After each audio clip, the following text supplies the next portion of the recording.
Why is the remittance to Mom only $670? Only $670? My husband yells. I had reached my limit. Take a good look at the contents of your mother's account on that paper, I said bluntly. My name is Penelope, and I'm 42 years old. I work part-time at a supermarket. I have 2 sons, Ethan in 8th grade and Leo in 6th grade. My husband is Asher, and he's 43 years old. Asher's mother, my mother-in-law, is 67 years old. Since her husband passed away, my mother-in-law has been living alone. Even though she's eligible for a pension, the amount is still low in these difficult times. When my father-in-law died, we discussed it. I owe him for raising me. In the future, he'll probably become weaker too. If I think of it as a caregiving expense, I've decided to send a monthly allowance of $335. They said the house loan is also paid off. Recently, my late father-in-law left behind an inheritance of $200,000. The inheritance left by my father-in-law. In accordance with my father-in-law's will, my husband, who is an only child, agreed to have my mother-in-law receive the entire amount. I had a feeling that maybe we could get by with that. Living with no income and watching money deplete is scary. So my mother-in-law said this, and, well, I can understand her point to some extent. Therefore, I started giving her an allowance, albeit symbolically. However, not even a year had passed since that decision when my mother-in-law called in tears, leading to a dispute over the allowance amount. Because of COVID, I can't go to the cheaper supermarket. So that's why she can't save. Well, it's true that COVID can be scary for some people, said my husband. That's right. It's because going out is scary. In that case, when there's something you want to buy, just let me know. On my way back from work, I can pick it up from the specified supermarket if you like, I suggested. Then, my mother-in-law responded, That's not it. That's not it. It's not just groceries. It's also everyday items, she began to say. Well, I guess that makes sense. So, it's not just about food. Ah, I see. Okay, then I'll go to the designated store for everyday items as well, I said, and my mother-in-law exclaimed, Honestly, do I have to spell it out this much for you to understand? It's not just everyday items and groceries, is it? Things like hair dye to cover gray hair too. That as well, she shouted. In other words, please, don't make a mother like me spell it out this much. I'm saying that the allowance isn't enough.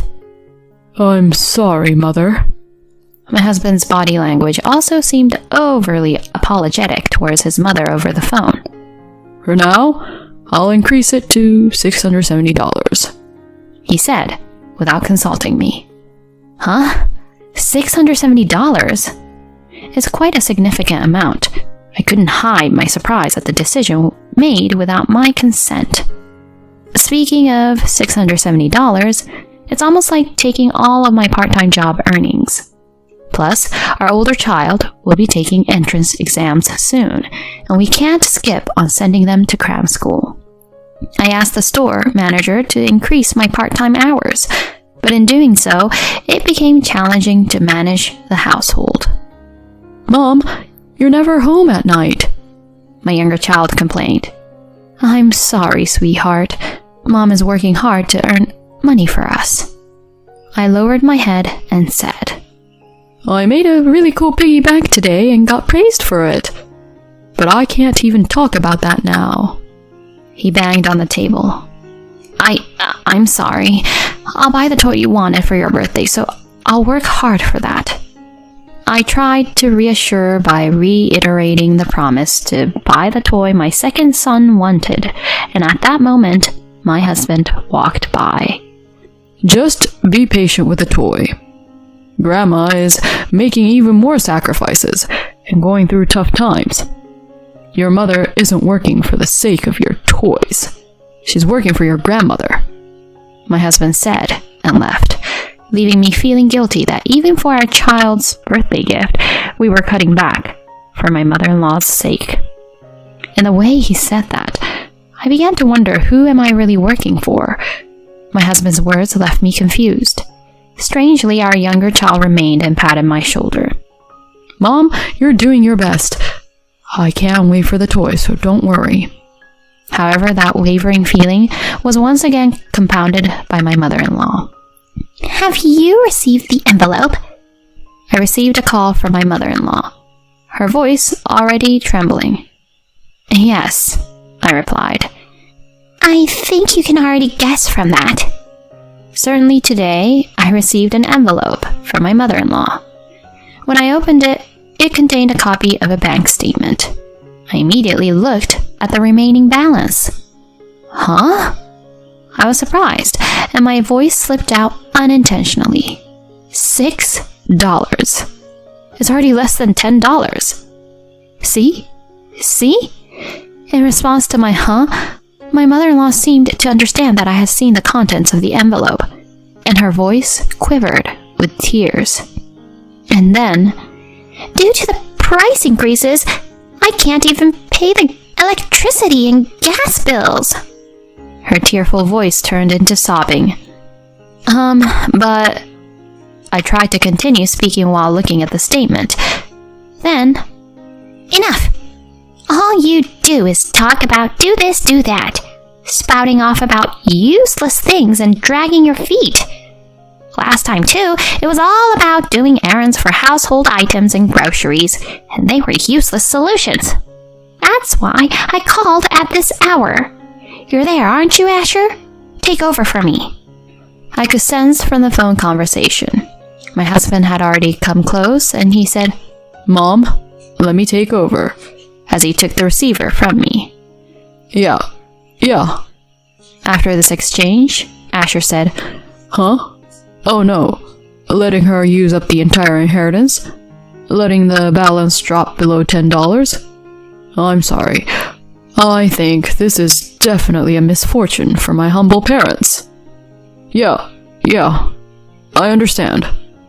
So starting from next month, if I send $2,000 each month, will that be okay?" He blurted out. "What? $2,000? How on earth could the allowance amount be that much?" I was standing there in shock as I listened. After he hung up the phone, Asher exclaimed, "Why is the allowance for Mom only $670? Only $670. I told you, at least $670. I thought you had increased it." He shouted angrily. "But you see, inside that envelope..." I tried to make a counter-argument, but he interrupted me and continued. "I told you, I owe her for raising me. In the future, she'll probably become weaker. If you think of it as caregiving expenses, why is it that my mother is in such a heartbreaking situation?" He further escalated his outburst with a louder voice. I was at my limit too. Even the $335 allowance wasn't easy to manage. I thought it was an accomplishment to increase it to $670. I also increased my part-time hours to cope with the situation. I even learned how to cook more budget-friendly meals than before. I managed the household expenses with all of those efforts. But my efforts alone weren't enough. And there were sacrifices I made in return, like the time with my children. Yet on top of it all, an additional $2,000? And what's more, without even looking at how our allowances being used in my mother-in-law's bank statement, she scolded me abruptly and decided on a $2,000 allowance without consulting me. Above all, I'm working for the sake of my sons, not for my mother-in-law. That's enough. a deeply cold voice came from me. I realized that when a person gets too angry, their voice becomes quiet. What do you mean? It's fine. Are you getting defensive now? In a somewhat mocking tone, my husband looked down on me. I was no longer willing to yield to my husband's words.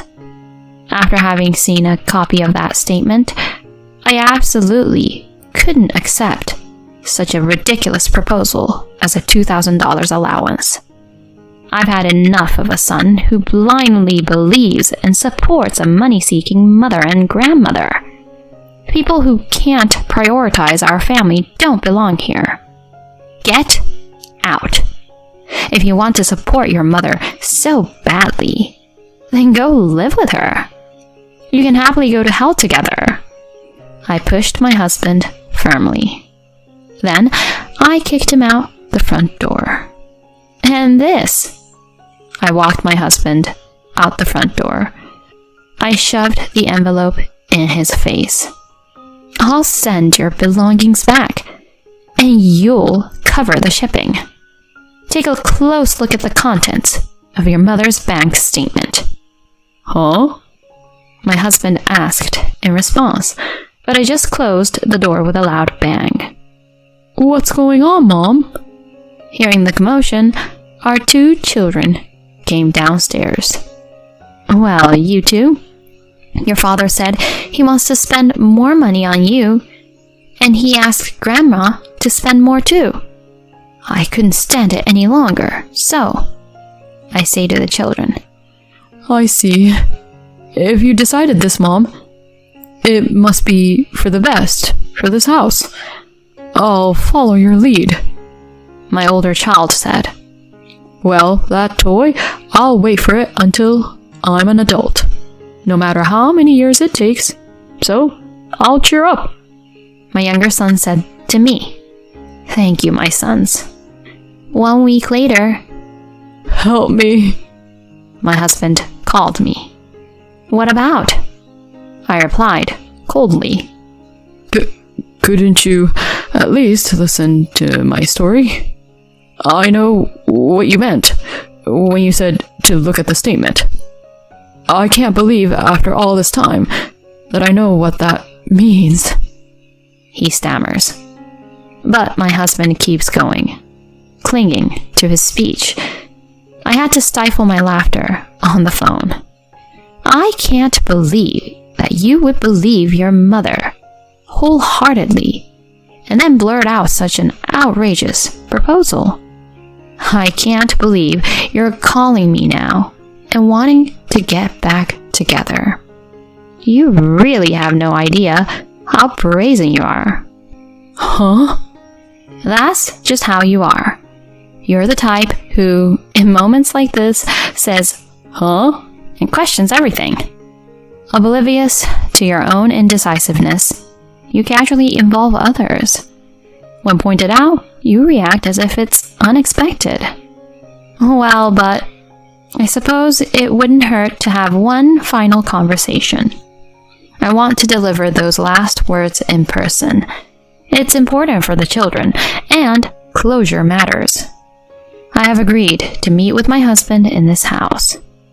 Oh, and make sure to bring all of your mother's credit card statements. Okay? I added that. My husband and mother-in-law came. Their lives were in disarray. I'm sure I thought this was going to be an absolute bust. If you'd just calmed down and looked at the statement, you'd have figured it out. You insulted me outright and ended up believing your mother, didn't you? I respond nonchalantly. So, can you show me the statement? My husband put the statement out on the table with trembling hands, and while looking down at it, what have you learned? I asked. And then, my mom. She used the money I sent her. Electricity, gas, food. It wasn't just for living expenses, he said in a voice barely louder than a mosquito's buzz. It wasn't just for living expenses, was it? Actually, the other purpose was the main one, right? Please, say it with your own mouth. She was a member of an escort club. I'll actually get my husband to say it. His withered confession, accompanied by my mother-in-law's trembling lips. I was absolutely delighted, and I couldn't help but laugh. That's right. Your mother, whom you believed more than me, was a woman who spent money on male escorts, while lying about not being able to pay the increased electricity and gas bills, and came begging to her own son. The statement showed the name of an escort club, Romeo, followed by high-end restaurants and bars. She was spending over $40,000 a month. After a good laugh, I took a sip of cold water to cool down my head, and then continued speaking. Even when you're nearly 70 years old, how could you pick a young, handsome guy at an escort club and take him around to all the high-end restaurants? I don't know how she got that way. And how did she end up begging for money at her own son's house? I'm really curious if she ended up addicted or something like that. I scratched at the wound and pried. My mother-in-law unexpectedly spoke. He told me he feels love for the princess who gives him an allowance. He even gives me presents. This made me blow out the water I had been drinking for the purpose of cooling my head. I ended up giggling and laughing. The water had gone to waste. Referring to a 67-year-old as a princess is quite something, isn't it? Well, by uttering words, some people fall for it, like my mother-in-law, becoming like a man's personal ATM, so they'll keep saying those words, won't they? However, I took another sip of water. If you're giving an escort guy an allowance, you must be withdrawing a considerable amount, right? It wasn't my mother-in-law who visibly shuddered. Huh? The voice that uttered this was indeed my husband's. I placed a piece of paper on the table. It was fun meeting you today. I love you. Please request me again. Read the business card with a handwritten message. Huh? My husband stared at the business card on the table. I didn't expect to be kicked out of the house all of a sudden. I didn't even tidy up my own room, did I? I found your stuff while I was cleaning up your things. Even the strange money deductions. It all makes sense now. Yes, that's right, so it's not just my fault. My mother-in-law shouted in a hoarse voice. There was a glass of lemonade in front of her, but she hadn't touched it at all. It might be expected since she had been continuously blamed. However, as the target of blame shifted, she attempted an unexpected turnaround. What? My husband's voice trembles as he reacts to this blow. But because I've been laughed at this much, am I the only one being ridiculous? Isn't that so unfair? Huh? No, just wait a minute. You're making me spend this much money and now you're saying this? That's my line. Asking for money because your allowance isn't enough? I can't believe you're into escort girls too. Like parent, like child. Must be an annoying way to spend money. It's over now, isn't it? Both of you are done, right? Ugh. At my words, both my husband and mother-in-law had no words left. Enough is enough. I called the children on the second floor. Come down for a minute. The two children came down. We're parting ways because your dad and grandma have been spending too much money on themselves until now, I said. Your dad has been spending a lot of money on another woman, and your grandma has been spending a lot of money on a younger man. They want even more, I explained candidly. Hold on. Don't say that in front of the kids. My husband tried to intervene, but... No, if we're using money like that, Mom will have no choice but to say something. I don't like you, Dad, trying to hide things. The older child continued. I mean, giving money to other people and then saying there's no money for my toys? Don't mess around. I might be okay without toys, but my big brother probably has tutoring fees to pay. The younger one said, That's right. You see, I want to use the money for your future. Now say goodbye to people who spend their money on strangers. Upon hearing my words, my older child said, It's goodbye for us too. My younger child said, I'll learn to do without toys. It's despicable that he spent money on something other than you, Mom. In the end, it was only natural, but I cut ties with both my husband and my mother-in-law. I got a large amount of alimony because of the divorce due to my husband and mother-in-law's spending. On the other hand, my husband and mother-in-law, who had once indulged in frivolous spending, were a regrettable case, and I could anticipate the consequences. They continued to indulge until they hit rock bottom. As a result, it seems they accumulated debts to the extent that they had to let go of the house. Even though they have to pay both alimony and child support, what on earth are they doing? Of course, I have no intention of making concessions. I expect them to pay in full. I continued to work part-time after that. We couldn't afford many luxuries, but somehow the three of us managed to lead a decent life. It's modest, but I want to do what I can for the children. I hope to continue living harmoniously with the three of us in the future.